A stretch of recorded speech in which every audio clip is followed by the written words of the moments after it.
What is giving you reason to smile today on Monday, the 31st of October? Probably that I'm going to be in bed in about 2 hours. I think that's the number one reason for me to smile.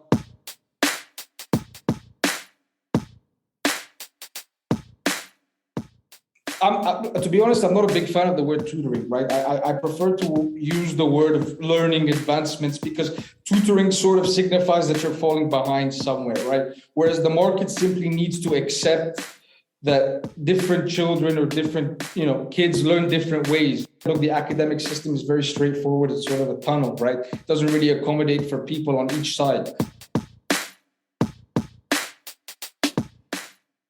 I was in a classroom 2 years ago and I knew exactly what was needed and I knew what was missing, right? So I had a relatively fresh insight and opinion about how to move forward in sort of the education space and how to give kids what they want.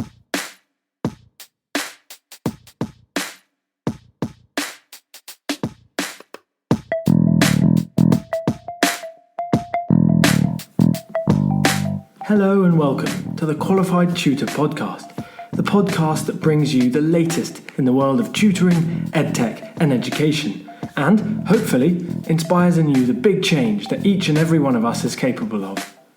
Qualified Tutor is an industry-leading tutor training organisation and online tutoring community for thousands of tutors around the world. This podcast is the voice of this community, where we aim to hear from tutors, teachers, entrepreneurs, coaches, business experts, students, tutorpreneurs, and more from the world of tutoring about what inspires them every day, how they can help tutors like you, and what they've learnt about tutoring along the way. The question is, what will you learn today? Hello and welcome to the 138th episode of the Qualified Tutor Podcast. My name is Ludo Miller, the host of this podcast. Welcome back to our regular listeners. Welcome to any of you for whom this is your first time listening to this podcast. And a very warm welcome to our guest today, Omar El Dokani. Omar, welcome to the Qualified Tutor Podcast. Thank you very much. It's good to be here. My pleasure. You have a lifestyle that takes you from place to place, but today you are dialing in from Romania. Romania. Very good. Well, I think that there will be a rich theme of the nature of international tutoring in today's tutoring market, and you perhaps more than anyone have a really good handle, a good finger on the pulse there. So listeners, over the next 25 minutes or so, we'll be exploring a little bit about Omar's association business, Interjoin, and of course the tutoring side of that, Interjoin Teach, which Omar founded a few years ago.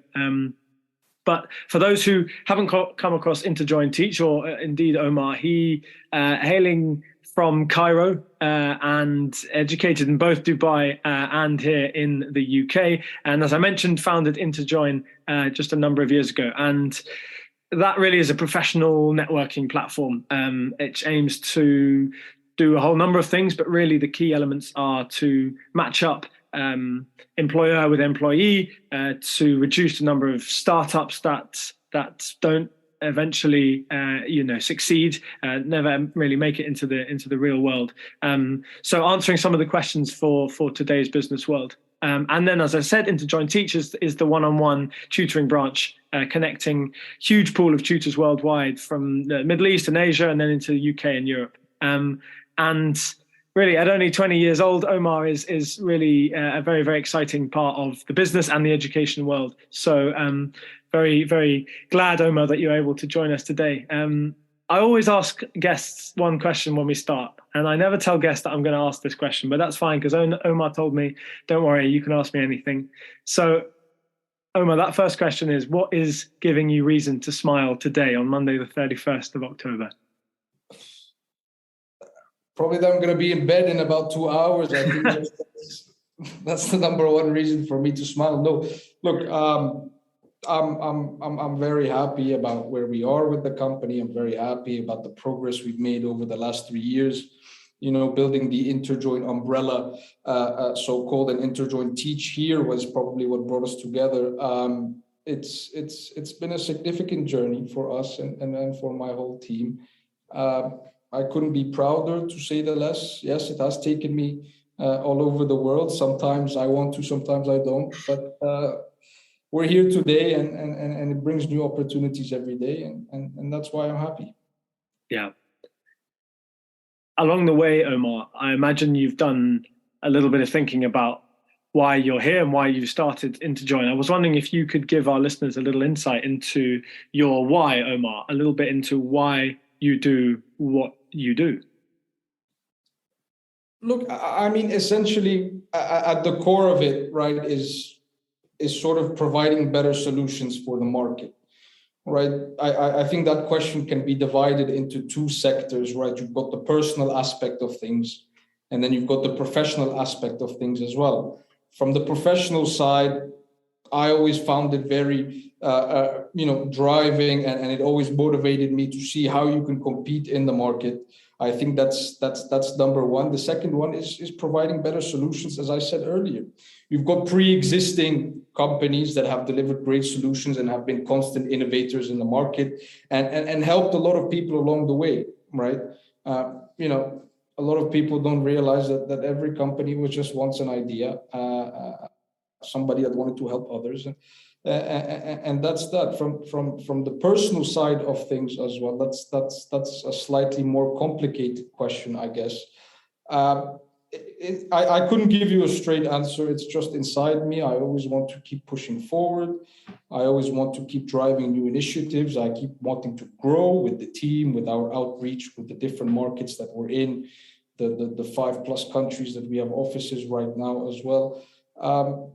It brings me joy, and it's become my day-to-day life, and I couldn't be happier. So that's probably the answer from the personal side.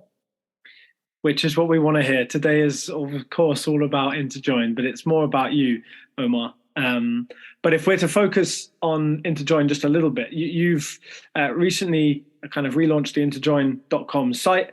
I wondered if there was a little bit you could tell us about how you came to launch Interjoin and why now? What is the kind of ethos of the moment? What is the exciting kind of project at the moment, and why you've kind of relaunched Interjoin? Well, look. Interjoin, as it is today, wasn't always what it is, right? At first, it started as a networking company, and then we had to rebrand, and then we dived into the education sector, as what you see with Interjoin Teach.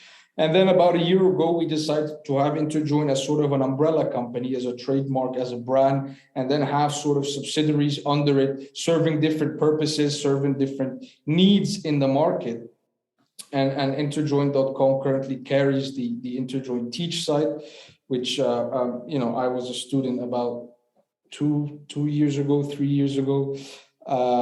And look, I needed plenty of help, believe me, and there was no direct place for me to go where I could sort of get the educational help that I wanted in a quick, seamless, interactive way, which was also user-friendly. Look, a lot of our competitors today in the market require lots of time and require lots of, sign-up length and all these kinds of things from users, right?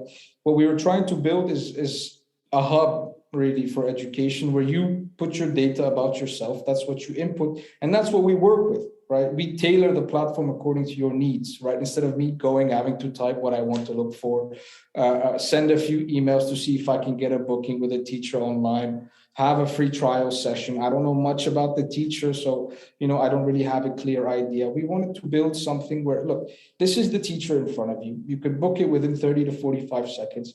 We have all your data and your homepage is tailored to exactly what you study at school or university.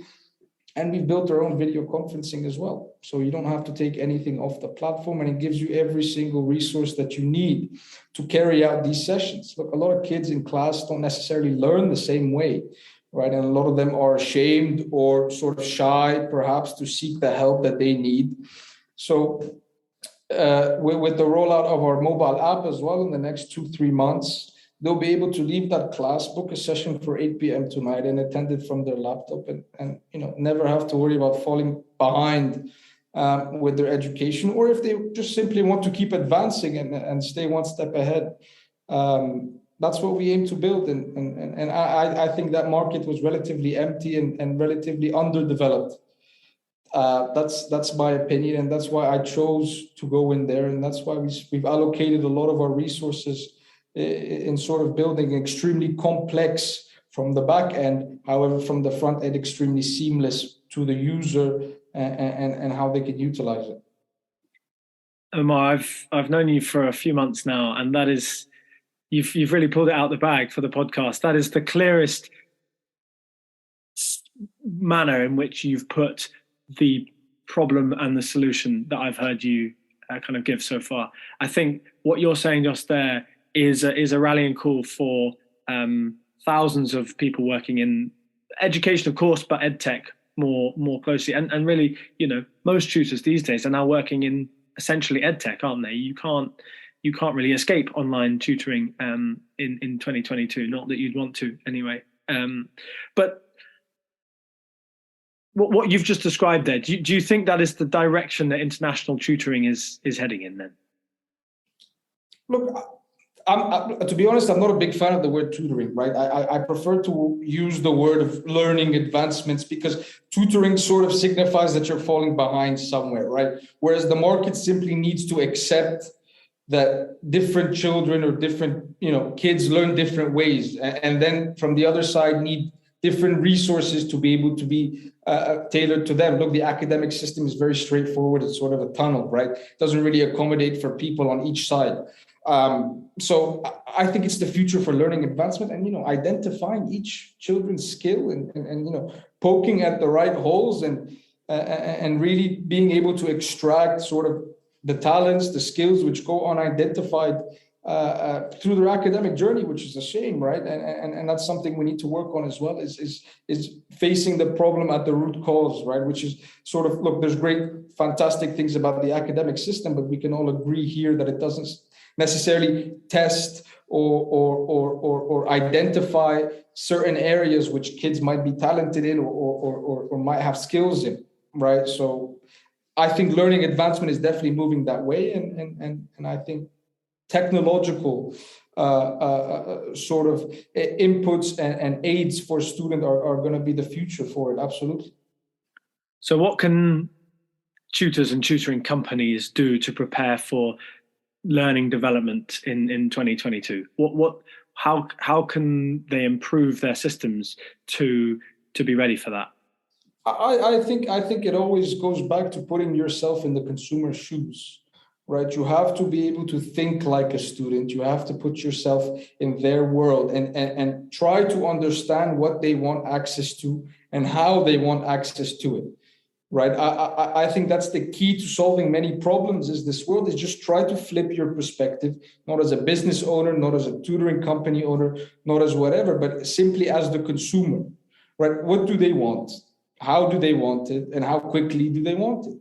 Right. I think that solves a lot of the problems. And if you're able to envision yourself as a student, you'll be able to give students solutions, right? And that's part of our success as well. Is I was in a classroom 2 years ago and I knew exactly what was needed and I knew what was missing, right? So I had a relatively fresh insight and opinion about how to move forward in sort of the education space and how to give kids what they want.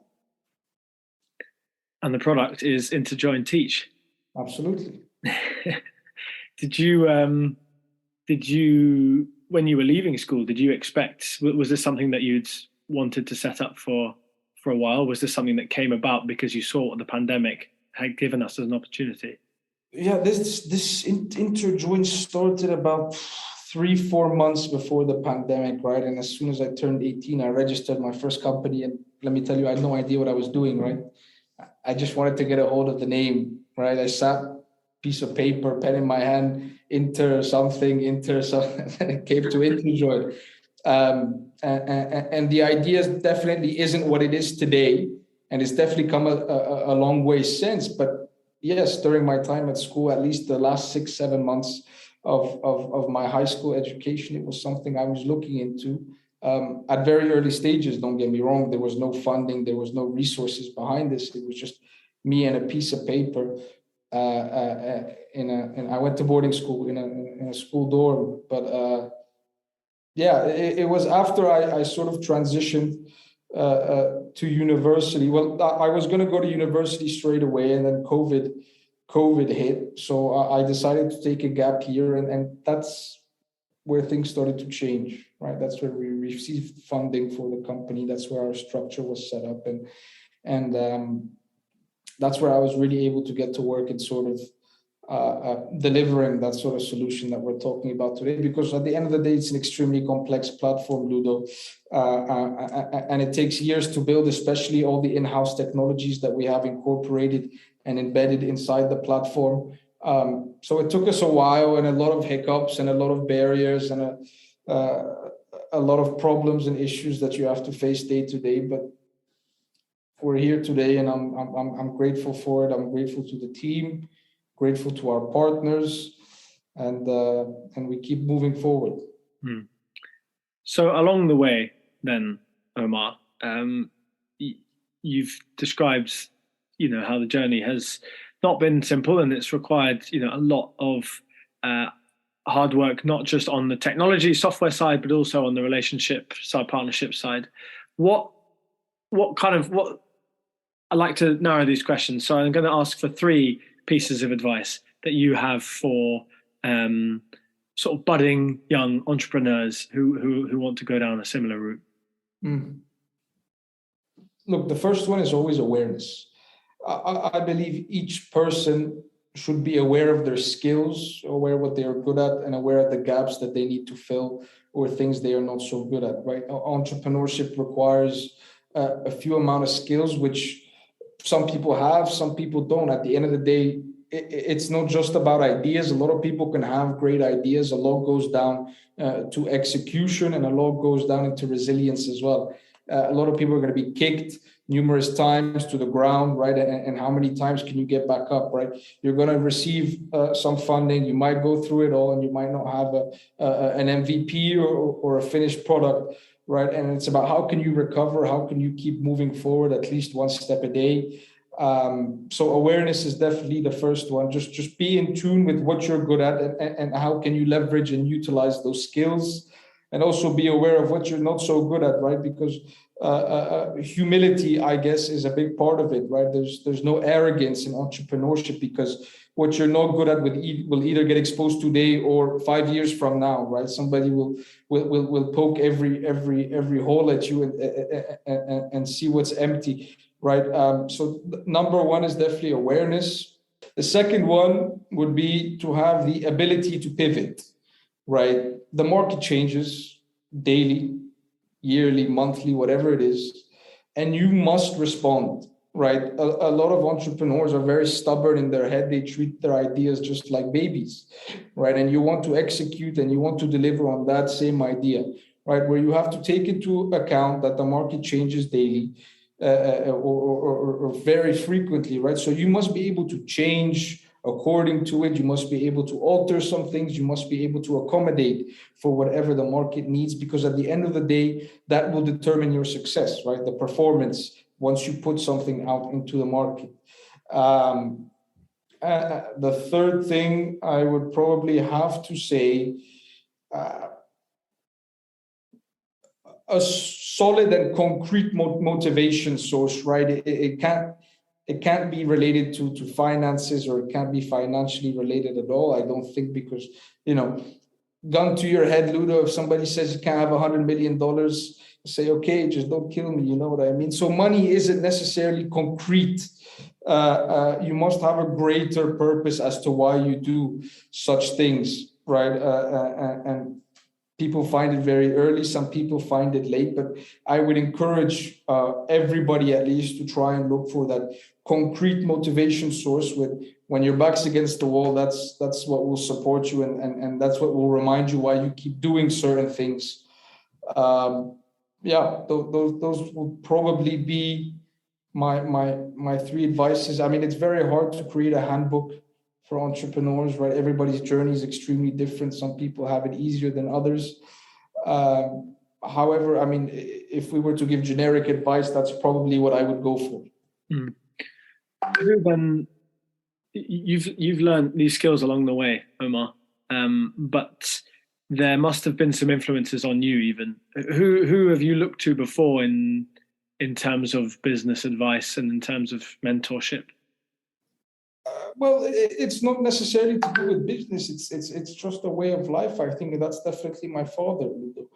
My father is, of the utmost importance to me, and will forever be the person I go to seek advice or sort of, whenever you have a problem in your life, and that's partially due to years of experience and I came a very long way in a short space of time, right? And I always needed to stay grounded. I always needed to seek right advices at the right times, and that was always my father.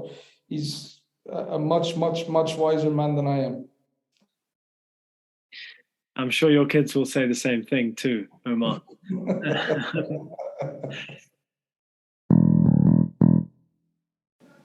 And now a brief word from last week's guest, Sarah Cottingham, whose episode you can catch after this. So what did I learn from being on the Qualified Tutor podcast? That tutors think really hard about very similar stuff to teachers.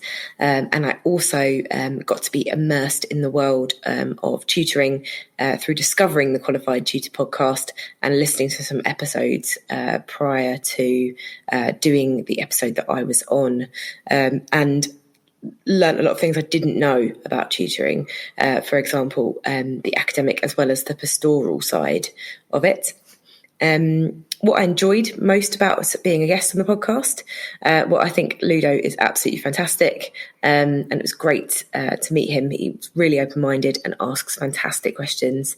It also gave me a chance to really clarify my ideas. Sometimes when you write about stuff and think about stuff, you don't kind of realise that you're being quite opaque, but when you have to sit down and explain things to people, it really forces you to be clear. And what would I say to a future guest? I would say bring along your school report. I forgot to bring along my school report, ended up discussing my partner's school report, which was I found quite hilarious. But I wish I had dug out my own, because I think this is a great and really clever way into the podcast.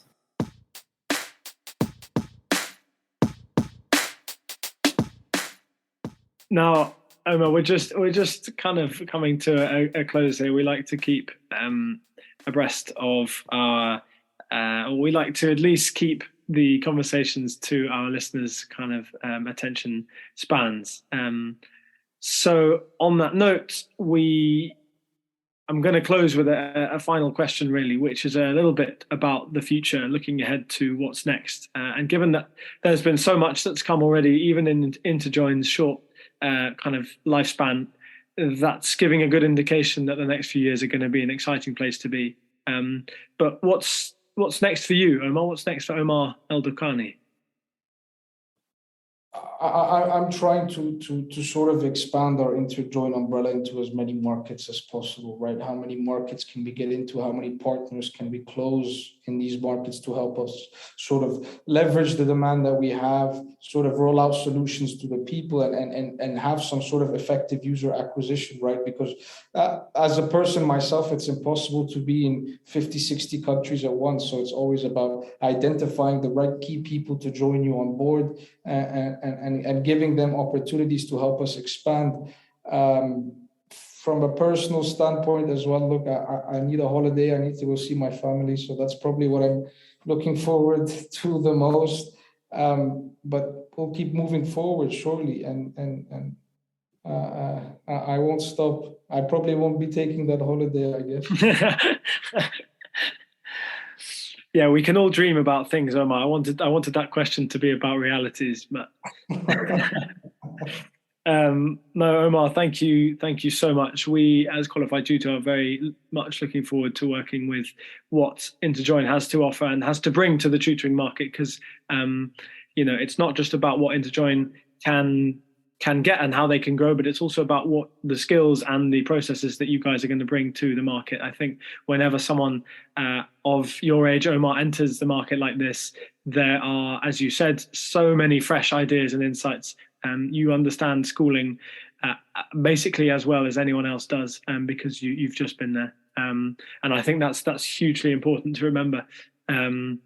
So, yeah, very glad to have you on here. I can't wait for in 10 years' time to say, oh my God, look, we had Omar on our podcast once upon a time, 138th episode.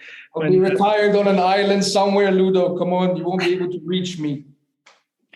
I was thinking you might be the newest dragon in Dragon's Den, but fine. If you want to go to an island, that's... I'm calling it quits at 30. Oh, it's a pleasure to be here. Thanks for the invite, Ludo. I appreciate it, and we're very happy to have you on board as well. Yeah.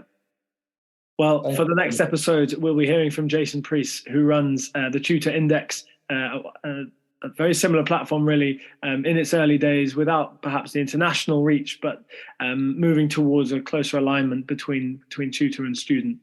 So continuing the very similar themes to today's episode. But Omar, thank you so much for coming on, and we will chat again soon. Thank you very much. All the best. Then. Thank Cheerio. you. Thanks. Bye-bye. Bye.